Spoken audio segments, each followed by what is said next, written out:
Aleluia. Os irmãos podem se sentar em nome de Jesus. Irmãos, é com muita alegria que nós louvamos a Deus, que nós obedecemos a Deus, que nós fazemos a vontade de Deus. A necessidade, irmãos, que nós façamos conforme a vontade dele nas nossas vidas. Passamos a ter novidade de vida todos os dias. Amém? Irmãos, agora nós vamos entrar na palavra de Deus. Eu quero pedir para todos vocês me darem somente alguns segundos, que eu quero tirar todo empecilho, porque a palavra de hoje, irmãos, é uma palavra um pouco difícil de compreender. Muitos têm uma interpretação errônea dessa palavra. Nós vamos trazer ela aqui hoje, e eu quero pedir para Deus tirar todo tipo de empecilho. Amém? Senhor, meu Deus e meu Pai, neste momento nós vamos entrar na tua santa palavra, Senhor. Eu te peço, Senhor Espírito Santo, vá na frente, tirando os empecilhos dos corações, das mentes, tirando as traves, Senhor, tirando as correntes, Pai amado, para que os corações que vão receber essa palavra hoje, Senhor, recebam de bom grado e entendam que é uma palavra verdadeira. E o Senhor que tem o poder de convencer as pessoas, Ele não tem. Então eu te peço, Senhor, convençam todas elas desta palavra que é verdadeira. Amém. Irmãos, eu falo sempre aqui para os irmãos, todos os domingos, façam como os bereanos, que Paulo e Silas, quando estavam lá pregando em Bereia, eles ficavam entretidos com a pregação daqueles homens de Deus, mas depois eles iam lá na Bíblia, nas Escrituras, e olhavam para ver se o que eles estavam falando era verdade. Irmãos, nós vamos entrar na palavra agora, irmãos, lá em Efésios 2, do versículo 1 ao 10. Peçam as suas Bíblias. Peguem as suas Bíblias. Comparem. Leiam. Acompanhem a leitura. Para que o diabo não tenha poder de legitimidade para dizer aos vossos ouvidos e aos vossos corações que o que nós vamos falar aqui esta noite não é algo de Deus. Como a palavra da semeadura. Algumas sementes caíram na estrada, nas pedregais e nos espinheiros. Muitas vezes, irmãos, nós precisamos acompanhar a leitura para não dar essa legalidade ao diabo. Amém? A salvação é pela graça, irmãos. Mas muitas vezes eu vejo e observo pessoas consagradas no Evangelho tendo uma interpretação errônea dessa palavra. Porque a palavra da graça vem junto com a palavra da fé. E nós precisamos dissecar, fazer uma hermenêutica deste texto. E nós vamos hoje aqui juntos, com simplicidade, irmãos. Eu sou melhor do que ninguém. Não estou aqui para dizer que eu sou melhor do que ninguém, porque o Evangelho é assim, irmãos. Deus não abre o Evangelho para uma pessoa só em tudo.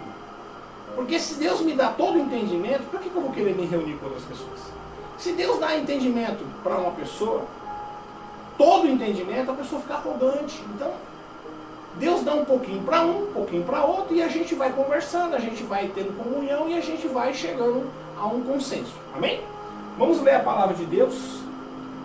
Fala assim, irmãos, eu não precisava ler esse começo, mas eu quero ler esse texto do começo para a gente poder conversar sobre o assunto, amém? Texto sem contexto gera pretexto, não é verdade? E vos vivificou, estando vós mortos em ofensas e pecados. Quem estava morto em pecado e ofensa? Toda a civilização, todos os seres humanos. Em que no outro tempo andasse segundo o curso deste mundo, segundo os príncipes das potestades do ar, que é o diabo, do espírito que agora opera nos filhos da desobediência, entre os quais todos também antes andávamos, nós, nos desejos da nossa carne, fazendo a vontade da nossa carne e dos pensamentos, e éramos por natureza filhos da ira, como outros também. Irmãos, Deus, o grande Adonai, fez um concerto com o povo de Israel. Todas as outras nações que não eram israelita, éramos inimigos de Deus. Nós estávamos mortos na nossa ofensa, Porque não tinha salvação para nós. Só tinha salvação para os judeus. Tanto que a Bíblia fala que a salvação veio através dos judeus. Amém? Vamos lá. Mas Deus que é riquíssimo em misericórdia, lá no quadro. Mas Deus que é riquíssimo em misericórdia, pelo seu muito amor, que nos amou, estando nós ainda mortos em nossas ofensas, nos vivificou juntamente com Cristo. Irmãos, nós estávamos mortos nas nossas ofensas. Mas Deus nos amou e mandou o seu Filho. E quando Jesus morre na cruz do Calvário, um novo concerto, e nós somos vivificados juntamente com Cristo. Amém? Pela graça sois salvos. E nos ressuscitou juntamente com Ele. E nos fez assentar nos lugares celestiais. Em Cristo Jesus. Tudo para nós, irmãos, está em Cristo. O novo concerto está em Cristo. Para nos mostrar, nos séculos vindouros, a abundância das suas riquezas, na sua graça, pela sua benignidade para conosco em Cristo Jesus. 8. Porque pela graça sois salvos, por meio da fé. Irmãos, aqui, esse ponto é um ponto muito crucial, irmãos. Aqui, ó, o 8, vou ler novamente, ó. Porque pela graça sois salvos. Aí tem uma vírgula. Por meio da fé. Você é salvo pela graça, mas por meio da fé. Se você arrancar por meio da fé, o texto estava sendo compreendido certo. Mas tem a fé, irmãos. Então aqui nós precisamos de discernir o que é a graça e discernir o que é a fé. Amém? Então nós vamos ter que discernir o que é a graça. O que é a graça? Favor não merecido. Amém? Todos nós estávamos mortos nas nossas ofensas, até vir quem? Jesus. Após Jesus morrer na cruz do Calvário, nós fomos vivificados juntamente com Cristo, para viver nos lugares celestiais. Nós não tínhamos salvação, mas a morte de Cristo nos resgatou, não é? Vamos lá. Por meio da fé, vírgula. E isso não vem de nós, é dom de Deus. Não vem das obras, para que ninguém se glorie, porque somos feitura sua, criados em Cristo Jesus, para as boas obras, as quais Deus preparou para que andássemos nela. Irmãos, aqui tem um conflito. Muitos líderes, muitos pastores, muitas pessoas usam essa passagem para justificar pecado. Essa palavra, irmãos, ela não justifica pecado. Essa palavra, irmãos, aqui, quando aqui nós estamos falando aqui, ó, isso não vem de vós, é dom de Deus. Não vem através das obras para que ninguém se glorie. As obras que aqui nós estamos falando, que a palavra de Deus está falando, não é as obras de atitudes, mas as obras da lei. Porque, irmãos, o primeiro concerto que Deus fez com o povo de Israel, o homem, ele se salvava através das obras. Deus era incapaz de salvar o homem. Deus deu 613 leis e falou para o povo de Israel, falou, ó, cumpram a lei e vocês vão se salvar. Então, irmãos, o que acontece? Nenhum homem era capaz de cumprir as 613 leis. Não era humanamente impossível. O único homem que cumpriu a lei foi Jesus. Então, irmãos, alguns no meio do povo de Israel que se achavam superiores aos outros, eles, com arrogância nos seus corações, eles olhavam para os outros e falavam, eu faço a lei, mas você não. Então criou no meio do povo uma disputa, irmãos, da arrogância do coração daqueles homens. Vocês lembram da passagem do homem que subiu no monte, o publicano e o fariseu? O fariseu orava em alta voz, dizendo que ele não era igual a certas pessoas, batia no peito dizendo que era melhor do que aquele publicano. E aquele publicano não conseguia olhar para o céu, falou, Senhor, eu sou miserável, eu não sou nada. E o que aquele publicano fez? Senhor, eu não sou digno. E ele desceu justificado, não o outro. Porque naquela época, irmãos, o homem, quando ele cumpria a lei, ele era salvo. Então as obras que aqui nós estamos falando são as obras da lei. Não são as obras de hoje, as nossas atitudes. Como muitos erroneamente entram nessa palavra, porque aqui, irmãos, ó, no 9 está assim, ó, não vem das obras, para que ninguém se glorie. Lá no 10, porque somos feitura sua, criados em Cristo Jesus para as boas obras. Então, tipo assim, isso aqui está falando que você não precisa ter boas obras, que você vai ser salvo por causa da graça. Então aqui já está entrando em contradição, porque somos feitura sua, criados em Cristo Jesus para as boas obras. Então, se Cristo está falando que você foi criado em Cristo para as boas obras, então você não precisa ter boas obras, porque a graça vai te resgatar. A graça, irmãos, ela te cobre o pecador, mas ela não te cobre os pecados. Há necessidade que você peça perdão para Deus dos seus pecados, você vai ser perdoado. Mas todas as vezes que Cristo se deparou com pecadores, o que ele fez? Ele perdoou os pecados, mas ele falou o que para essa pessoa? Vais e não peques mais, para que não suceda em vós mal maior do que esse que já aconteceu. Então, irmãos, aqui nós precisamos ter um paralelo, nós precisamos parar, nós precisamos observar o que é graça. Graça foi o sacrifício de Jesus na cruz do Calvário. Porque o sacrifício de Jesus na cruz do Calvário trouxe uma nova era para todas as gerações, para todos os seres humanos.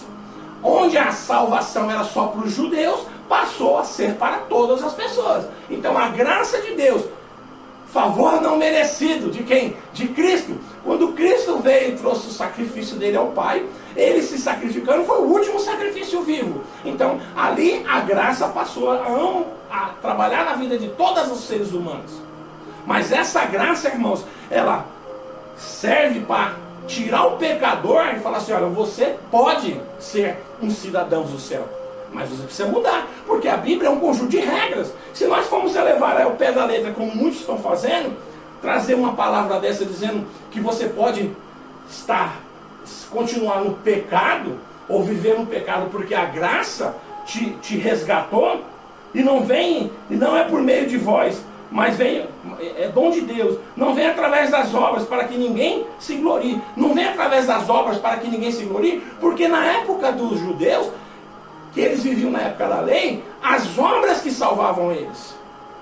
Os irmãos lembram quando Jesus se declarou com o jovem rico?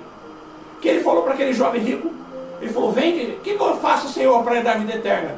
Pega tudo que tu tens, distribui para os pobres, e depois me segue.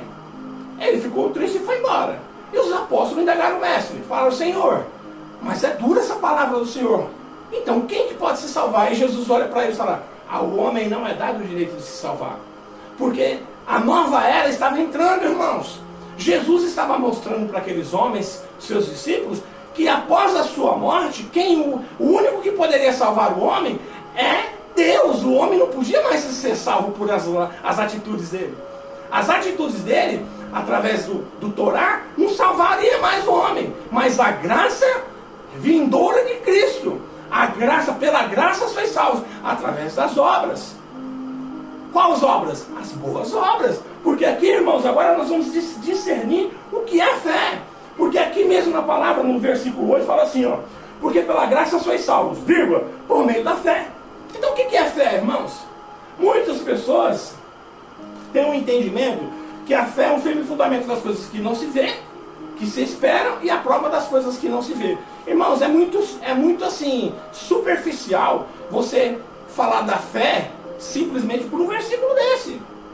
Porque se a fé fosse simplesmente isso, muitas pessoas falam assim, eu tenho Deus no meu coração, ninguém muda a minha fé, e pronto, acabou. Então aquela pessoa está com Deus. Ninguém muda a minha fé, eu tenho a minha fé no meu coração, e pronto, acabou. E não é assim. Irmãos, a fé é algo maravilhoso. É através da fé que todas as obras da Bíblia foram feitas. A fé, ela não é superficial, como um versículo está determinando aqui. Nós precisamos dissecar, fazer uma hermenêutica profunda dessa palavra, para que nós possamos entender que a salvação vem pela graça, mas através da fé. O que é fé? Comportamento. Fé é fidelidade a Deus. Fé é você crer e fazer e exercer a função. Não adianta você ter fé e não ter obras, porque a fé sem as obras ela já é nasce morta. Vamos ler aqui Tiago capítulo 2, versículo 14 ao 26. Agora, irmãos, nós já sabemos o que é a graça. O que é a graça? É o sacrifício de Cristo. Então, quando Cristo morreu na cruz do Calvário, ele trouxe a graça a todas as civilizações. Então, por isso que pela graça sois salvos. Nós somos salvos através da graça. Qual graça? Do sacrifício de Cristo. Agora nós precisamos saber o que é a fé. Então agora nós vamos dissecar o que é a fé. Porque pela graça sois salvos, vírgula, através da fé. Então existe um ponto que a fé, ela vem para apoiar a graça. Então não é você falar para a igreja que a pessoa, mas não é através das obras, para que ninguém se soberbecesse. Se a graça, se a salvação for através das obras, como fala lá, para que ninguém se soberbeça das suas obras, então se for assim, irmãos, então vamos todo mundo sair da igreja, vamos continuar pecando e a graça vai cobrir nossos pecados. Então se esse versículo for interpretado da forma que muitos interpretam, eu já vi, irmãos, pastores, porque a igreja entrou em transgressão, ele no dia, ele pegar e ler esse versículo. Pela graça sois salvos, através da fé. Não vem de vós, é dom de Deus. Não vem das obras, para que ninguém se soberbeça. Então, irmãos, as obras que ali está falando, não é as nossas atitudes, mas as obras da lei. Porque a graça, ela finda o período da lei. A graça, ela acaba com a lei. Ela encerra a lei. A graça, você só vai ser salvo hoje através da graça. Ninguém pode se salvar através da lei. Como fala a própria palavra de Deus. Ninguém será justificado diante de Deus pela lei. Amém? Vamos ler aqui? Lá em Tiago 2, capítulo 2, versículo 14 a 26. A fé sem obras para nada se aproveita. Vamos lá, irmãos. Meus irmãos, que proveito se alguém disser que tem fé, se não tiver obras? Olha aí, irmãos, como a palavra de Deus, ela não nos deixa enganar. Meus irmãos, que proveito se alguém disser que tem fé, mas não tiver obras? Porventura a fé pode salvá-lo? Se o irmão ou a irmã estiverem nus e tiverem falta de mantimento cotidiano, e algum de vós lhes disser, ide em paz, aguentai-vos e fartai-vos, lhes não derdes as coisas necessárias para o corpo, o que proveito virá daí? 17. Assim também a fé, se não tiver obras, é morta em si mesmo. Então, irmãos, vocês percebem que se o versículo, se lá em Efésios 2, se as obras que está falando lá for as obras das nossas atitudes, hoje, está entrando em contradição com a fé e está entrando em contradição com o próprio versículo embaixo, que fala que nós fomos feitos criaturas de Jesus para as boas obras. Então, se lá estivesse falando dessas obras, das nossas atitudes, estaria entrando em contradição com a própria Bíblia, que a Bíblia é um conjunto de regras, irmãos. Aquela palavra, ela se refere às obras da lei, porque ninguém pode se salvar pela lei, mas sim pela graça. Mas não dirá alguém, se tu és fiel, onde eu parei? 17. 18. Mas dirá alguém, tu tens fé, e eu tenho as obras. Me mostra a tua fé e as tuas obras, e eu te mostrarei a minha fé pelas minhas obras, irmãos. Você pode até ser justificado pelas obras e não pela fé, mas ninguém será justificado pela fé sem as obras. Os irmãos estão entendendo? Não adianta você falar que tem amor e não praticar. Não adianta você falar para o irmão, olha, irmão, você está passando necessidade, vamos orar, você tem condições de ajudar e você não ajuda? Que amor de Deus é esse no seu coração? Que fé é essa que você tem? Se o seu irmão te procura precisando de um auxílio e você fala para ele, vamos orar? Que fé é essa que você está exercendo, irmão? Que amor de Deus é esse no seu coração? A fé, irmãos, de nada tem proveito se não tiver obras. Agora eu mostro a minha fé através das minhas obras. E você não vai mostrar as suas obras porque você não tem obras, simplesmente tem fé. Então existe essa comparativa, nós precisamos entender. 19. Tu crês que é um só Deus, fazes o bem. Também os demônios o crêem e estremecem. Mas o homem vão, queres tu saber que a fé sem as obras é morta? Porventura Abraão, o nosso pai, não foi justificado pelas obras quando ofereceu sobre o altar o seu filho Isaque? Nossa. Irmãos, não tem como você fugir das escrituras. Abraão, irmãos, ele creu Mas se ele tivesse, quando Deus falou, Abraão, eu quero o teu filho Isaque. Se ele tivesse falado assim, Senhor, eu faço. Mas nunca tivesse pegado o filho dele e colocado sobre o altar para sacrificar, ele não seria o pai da fé. Ele não teria sido justificado, irmãos. Nós somos justificados pelas nossas obras. E com as nossas obras através da fé. Mas nós nunca seremos justificados pela fé sem as obras. 22. Bem vês que a fé cooperou com as obras, com as suas obras, e que pelas obras a fé foi aperfeiçoada, e cumpriu-se as escrituras que diz, creu Abraão em Deus, e foi-lhe isso imputado como justiça, e foi-lhe chamado amigo de Deus. 24. Vês então que o homem é justificado pelas obras, e não somente pela fé. E de igual modo, Raabe, a meretriz, não foi também justificada pelas obras, quando recolheu os emissários e os despediu por outro caminho? Porque com o corpo sem espírito, porque assim como o corpo sem espírito está morto, assim também a fé sem a obra está morta. Irmãos, a fé, ela anda junto com as obras. Não adianta você falar, eu tenho fé. Não adianta você falar, eu tenho fé, e você não ter obras. Muitos serão justificados pelas obras, e ninguém será justificado pela fé sem obras.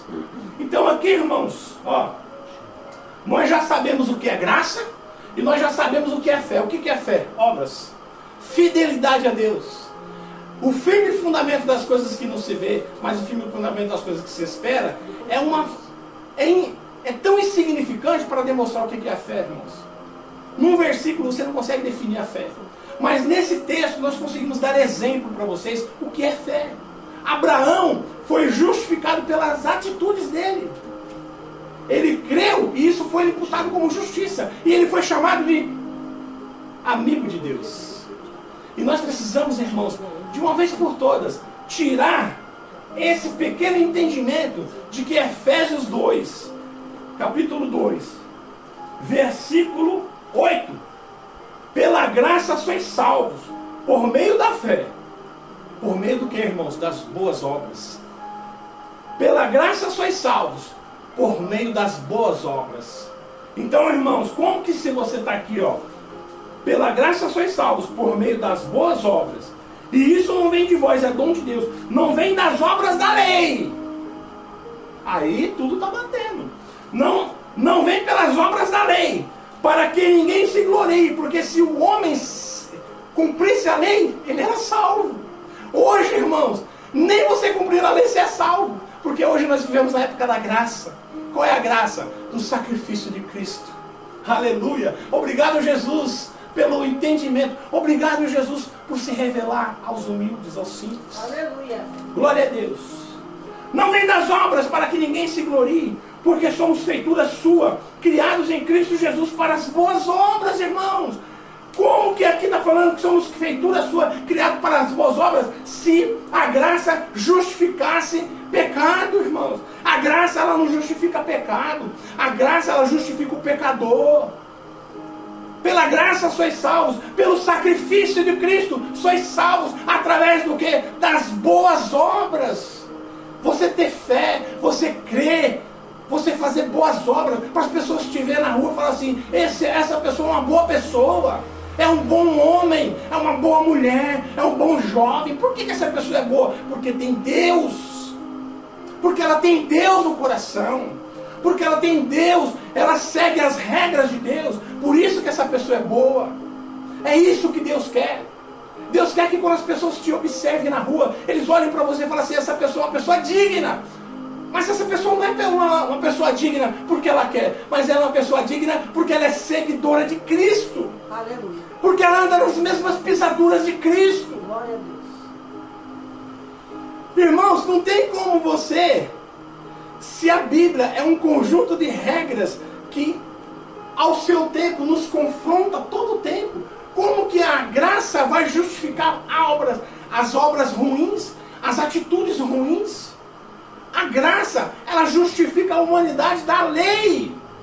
ela te restaura, porque lá, como eu falei em Romanos 8, nós éramos inimigos de Deus, fomos reconciliados com Deus através da morte de Cristo. Não tem como você ter uma interpretação errada aqui, irmãos. É que as pessoas querem justificar o pecado através das Escrituras. A graça, ela não vai encobrir pecado. E ela não vai justificar pecado. Ela justifica o pecador. Jesus morreu para salvar o pecador.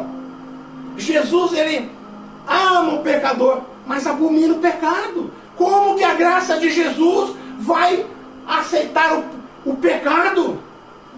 Essas palavras, elas são faladas de formas e direcionadas ao povo, dizendo que não importa o que você faça, você vai ser salvo, porque a graça te alcançou.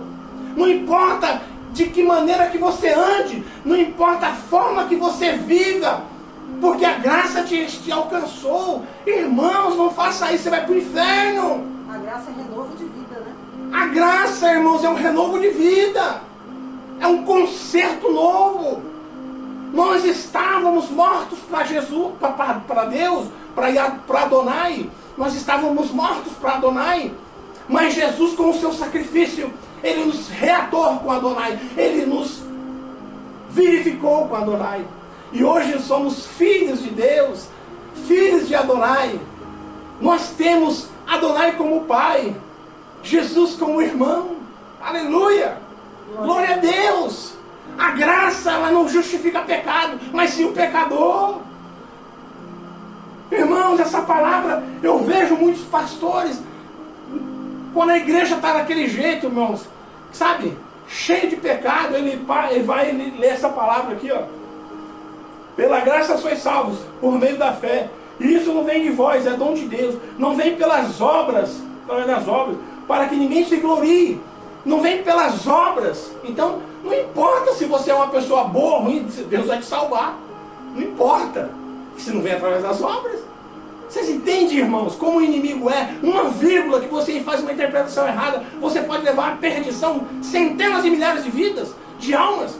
Porque se a pessoa entender que não importa o que ela faça, ela vai morar com Deus, então ela vai ter uma vida desregrada dentro do pecado, porque ela vai morar com Deus. E não é assim, irmãos. A salvação é individual. E nós, irmãos, temos a salvação como uma conquista diária. Todos os dias nós conquistamos um passo para a nossa salvação. A nossa salvação, irmãos, ela é conquistada. Não é assim. Você aceitou Jesus e continuou na vida errada e você vai morar com Deus. Não é assim, irmãos. Se fosse assim, era muito fácil. Irmãos, a salvação é tão preciosa, que ela todo dia você constrói um degrauzinho para você subir para ir para o céu. Aleluia. Não é assim, irmão, você somente aceitar Jesus, continuar na vida errada, praticando iniquidade, praticando pecado, que a graça vai cobrir seus pecados. Negativo, irmão, não existe isso. Não existe isso. Logicamente que se você pedir perdão para Deus, Deus vai te perdoar. Mas não ache, irmãos, que isso pode se tornar, como tem uma palavra que diz, onde superabundou o pecado, superabundou a graça. Então tem gente que acha assim, se eu pecar mais graça eu vou ter. Não é assim. Diante de Cristo ninguém será justificado diante do pecado, irmãos. Você pode se justificar diante da sua igreja, você pode se justificar diante dos seus servos, você pode se justificar diante da humanidade. Mas você pode se justificar do seu pecado diante de Cristo? Porque Cristo conhece o teu coração, você é um livro aberto para Jesus. Então nós não podemos usar a palavra de Deus para continuarmos no erro, irmãos. Mudança de vida. Nicodemos procurou Jesus e Jesus falou para ele a necessidade de nascer de novo. Morrer para o mundo e nascer para Deus. Como que você morre para o mundo, nasce para Deus e continua no erro, continua no pecado, continua nas práticas erradas? Não pode, irmãos. Não pode. Irmãos, Deus, grande Adonai, Jesus e o Espírito Santo, eles trabalham juntos para a salvação da humanidade, criando a natureza. Irmãos, olha que maravilhoso. Olha que palavra maravilhosa que eu ouvi. Eu quero retransmitir para vocês e quero trazer uma ligação para com Jesus. E é isso que o Evangelho faz. Ó, as águas, elas não bebem, os rios não bebem suas próprias águas. As árvores, elas não comem seus frutos. O sol não se utiliza da sua claridade nem do seu calor. As flores, elas não se aproveitam da sua essência. Isso, irmãos, está declarado que a natureza, ela existe por Deus. Deus constituiu a natureza para servir. E a natureza, ela é feliz servindo os seres humanos. É lindo isso. Jesus veio em obediência ao Pai. E ele fala, o Filho do Homem não veio para ser servido. O Filho do Homem veio para servir. A natureza serve a humanidade. Jesus veio para servir a humanidade. Nós podemos viver, a vida pode ser boa para nós. Viver é bom. Mas quando as pessoas que estão em volta da gente vivem felizes por causa da gente, a vida é bem melhor. Aleluia. Não é verdade, irmãos? Então, o princípio da idoneidade cristã é você fazer para os outros o que você gostaria que os outros fizessem para você.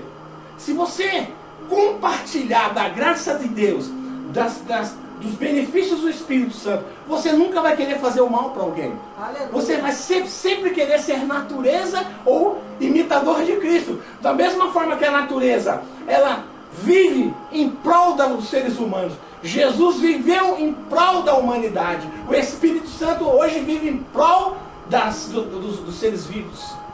Nos auxiliando, nos ajudando, nos ensinando a orar, nos conectando ao Pai. Tem ciúme de nós. E nós temos que fazer a mesma coisa, vivermos para as outras pessoas. E esse é o princípio do cristianismo. É você olhar para as pessoas e ter misericórdia. É você olhar para uma pessoa pecadora e ter tristeza no seu coração, porque você sabe que se ela não for uma escolhida de Deus, e se ela não se arrepender dos pecados dela, para onde ela vai? E mal sabe ela para onde ela vai, irmãos. Independente dessas pessoas serem suas inimigas, orem por essas pessoas. Tenham essas pessoas com misericórdia, com um olhar de misericórdia. Porque essa misericórdia que você tem para com essas pessoas é a mesma misericórdia que Deus Pai, Deus Filho, Deus Espírito Santo terá com você. Aleluia.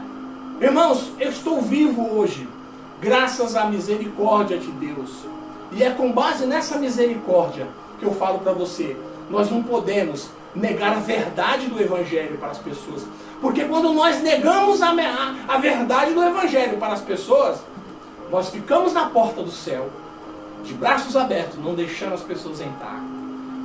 Nós, como atalaias de Deus, como líderes espirituais, nós estamos aqui, nossa função é pegarmos as pessoas que Deus coloca à nossa disposição e entregarmos nas mãos do Cordeiro. Nós não temos direito de mentir o Evangelho, de falar palavras mentirosas, conhecendo o Evangelho, conhecendo o amor de Deus, porque fazendo isso, nós estamos fechando a porta do céu para essas pessoas e abrindo as portas do inferno para essas pessoas. E onde está a misericórdia de Deus, quando você mente, quando você não traz a verdade do Evangelho para as pessoas? Onde está a misericórdia de Deus na sua vida, quando você vê uma pessoa enterrada dentro do pecado, e você não se sente compadecida por ela, e você não ora por essa pessoa, e você não tem prazer em orar por essa pessoa para tentar resgatá-la das mãos do diabo? Tem alguém perguntando, dízimo faz parte dessas obras? Dízimo não faz parte dessas obras, irmãos. Dízimo, irmãos, ele foi criado. Deus criou os dízimos para sustentar uma das tribos de Israel, que se chama a tribo de Levi. Dízimo não faz parte disso. Eu nunca acreditei no dízimo, irmãos, porque através do dízimo que são levantados grandes impérios aí fora e trazendo mordomia cristã para muitas pessoas. E essas pessoas que vivem do dízimo, eles vivem da miséria de muitos. A doméstica trabalha a semana inteira, trabalha o mês inteiro, suando, para depois dar uma parte daquele dinheiro para essas pessoas.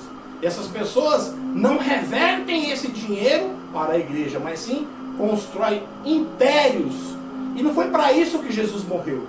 Jesus não morreu para ter esses impérios chamados igrejas tradicionais. Jesus não fundou a igreja, irmãos. Os apóstolos também não fundaram igrejas tradicionais. A igreja de Deus, ela é viva, porque nós servimos a um Deus vivo.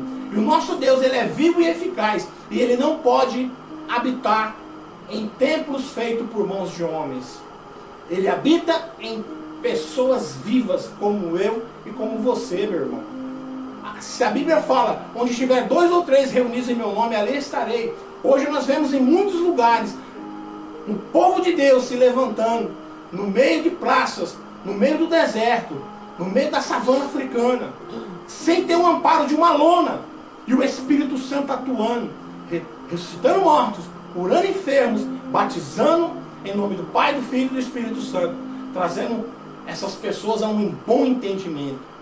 A igreja do Senhor Jesus, que as portas do inferno jamais prevalecerá, é eu e você, porque hoje nós vemos igrejas, instituições, abrindo e fechando. Abre um boteco, fecha um boteco. Abre uma igreja no mesmo lugar que era o boteco. Fecha a igreja, abre de novo um boteco. O boteco fecha, abre uma igreja. Onde é que está Deus aí? Irmãos, essas coisas são muito difíceis. Eu já trouxe uma outra palavra, um outro culto, uma outra pregação sobre os dízimos e ofertas. Os irmãos que tiverem interesse, eu tenho um livro chamado, de minha autoria, Dízimos e Ofertas, Verdades ou Mito. Entra na plataforma da gente, tá lá em PDF, você não vai pagar nada. Você baixa ele para o seu telefone, smartphone, você baixa ele para o seu computador e você vai ler sem pagar nada. E você vai ter um entendimento do que o dízimo, como foi criado o dízimo, para que finalidade. Tudo Bíblia, nada do meu entendimento. De Gênesis a Apocalipse, o que fala sobre o dízimo, o que fala sobre ofertas, e você chegará a um bom entendimento. Nós estamos aqui, irmãos, para abrir o entendimento das pessoas através das Escrituras Sagradas. Aqui nós não temos o nosso entendimento, o meu achismo, é tudo Bíblia. Amém? Eu quero falar para você que esta noite entendeu essa pregação da graça, da fé, e eu quero falar para você, só para a gente finalizar aqui, irmãos, lá em 1 João, capítulo 1, versículo 9, fala assim, ó: se confessarmos os nossos pecados a Ele, é fiel e justo para nos perdoar os pecados e nos purificar de toda injustiça. Irmãos, se nós confessarmos os nossos pecados a Deus, Ele é justo e fiel. Ele é justo e fiel para nos perdoar os pecados e nos purificar de todo tipo de injustiça. Então a primeira coisa que nós precisamos fazer é confessar os nossos pecados a Deus. Eu quero falar para você que entendeu hoje que a pregação da fé e a pregação da graça nas nossas vidas, existe um conceito, o conceito é as obras, as boas obras. Não, a graça, ela não justifica teu pecado, mas ela justifica você como pecador. Amém? Você que entendeu essa mensagem de hoje, irmãos, e quer fazer um concerto com Jesus, está aberto para que você possa, neste momento, confessar os seus pecados. Você não precisa confessar para mim, irmãos, mas confesse para Deus os seus pecados. Fala para Ele que você quer mudar de vida, que você quer fazer um concerto com Ele. Coloca as tuas necessidades depois das necessidades de Deus. Coloca as tuas vontades depois da vontade de Deus. Seja servo de Deus. Fale para Ele que você quer ter um novo concerto com Ele, que você quer trazer Ele para morar junto com você na sua casa, que você quer trazer Ele para fazer parte do seu casamento, da sua vida cotidiana, irmão. Você vai ser sempre abençoado por Jesus. Quando você traz Jesus para dentro da sua casa, você só recebe bênção. O entendimento é esse, irmãos. E Deus promete que você irá para o paraíso com Ele. Deus te ama tanto, que Ele fala para você assim hoje, ó: eu te amo, eu quero você comigo, mas se você não quiser, eu não vou te obrigar. Então, se você hoje não está disposto a entregar a tua vida para Cristo, não tem problema, nós oramos a Deus e pedimos para que Deus te dê uma nova oportunidade. Mas você creu e acreditou que hoje é o dia que o Espírito Santo está falando no seu coração. Eu quero orar por você, Senhor, meu Deus e meu Pai. Estamos aqui, Senhor, diante da tua presença, para entregar, Senhor, essas vidas que estão, Senhor, se rendendo ao teu Evangelho, à tua palavra, que é poder para mudança, Senhor. Eles querem, almejam mudança, Senhor. Venha até eles através do seu Espírito Santo. Perdoe os vossos pecados. Faça morada nos vossos corações. Feche a boca do inimigo. protejam eles do mal, tragam uma couraça em volta deles, protejam eles das setas do diabo. Te peço, Senhor, faça isso, para que o teu nome seja exaltado em todos eles, ó Pai, em nome de Jesus. Amém. Irmãos, tenham uma excelente semana. Tenham uma semana abençoada, que os seus filhos sejam protegidos, que vocês e os seus filhos sejam protegidos nas idas para o trabalho, para a faculdade e para a escola, que eles sejam protegidos no trabalho, na escola, e voltem para casa em segurança. Que vocês tenham uma semana abençoada, que essa semana cheia de bênção na vida de vocês, que o Espírito Santo fale nos corações de vocês de madrugada, que vocês não voltem a ser as pessoas de ontem, mas continuem trabalhando de fé em fé até chegar na medida perfeita do varão que é Cristo. Sermos imitadores de Cristo, como a palavra de Deus fala. Amém, irmãos? Me perdoe, passei 7 minutos. Que Deus abençoe a vida de todos vocês. Que Deus abençoe as vossas empresas. Que Deus abençoe os Ubers, os motoboys. Que Deus abençoe todo o empresário do Brasil. Que Deus abençoe aqueles que estão presos injustamente. Que tire a depressão dos seus corações e que traga justiça sobre esta nação. Amém? Até domingo que vem, às 18 horas. Levante as mãos para o céu. Que o grande amor de Deus, que a rica consolação do Espírito Santo esteja com todo o povo de Deus, não somente hoje, mas para todos sempre. Todos dizem amém. Amém. Está terminado em nome de Jesus. Até domingo que vem, irmãos, às 18 horas.